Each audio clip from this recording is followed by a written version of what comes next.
আজ বৃহস্পতিবার, তাই আমি প্রতিদিন ৫টায় উঠলেও আজকে কিন্তু ৫টার থেকে একটু আগেই উঠে পড়েছি। মোটামুটি পৌনে ৫টায়। কি বলতো, আজকে উঠোনটা লেপবো, আর যেদিন আমার উঠোন লেপা থাকে সেদিন বড্ড টেনশনে থাকি। ওর জন্য রাতে ঠিকমতো ঘুমাতেই পারি না। কবার যে ঘুম ভেঙেছে আর কবার যে দেখেছি যে কটা বাজে। আসলে উঠতে যদি ১ মিনিটও দেরি হয়ে যায় তখন যে আমার অবস্থা কী হবে সে শুধু আমিই জানি। যেহেতু আমাদের উঠোনটা অনেক বড়, লেপতে লেপতে প্রায় পৌনে ৬টা বেজে গেছিলো। তারপরে এসে মেয়েকে উঠিয়ে মেয়ের জন্য টিফিন রেডি করে ওকে খাইয়ে এখন পাঠাবো স্কুলে। ওর স্কুলের বাস আসে ৭টায়, মানে পৌনে ৭টায়। তার আগে কিন্তু ওকে আমাকে উঠিয়ে রেডি করতে হয়। এই যে এখন ও বেরিয়ে গেল, আর আজকে আমার মেয়ের আবদার ছিল চিংড়ি মাছ রান্না করে দিতে হবে। ও কিন্তু অনেক দিন ধরেই বলছে, কিন্তু ওর শরীরটা যেহেতু ভালো ছিল না তার জন্য আমি আর রাখিনি।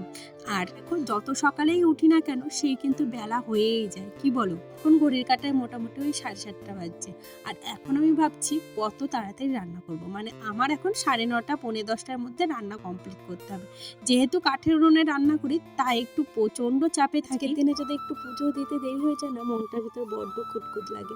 আজকে না অনেকগুলো ফুল পেয়েছিলাম। হ্যাঁ, ফুল কাকু আসেনি, তবে কি হয়েছে, পাশের বাড়ির থেকে একটা মেয়ে অনেকগুলো ফুল দিয়ে গেছে। আমি মনের মতো করে সাজিয়ে ঠাকুরকে পুজো দিলাম। এর মধ্যে মেয়েকে এনে স্নান করে এই যে খেতে দিলাম।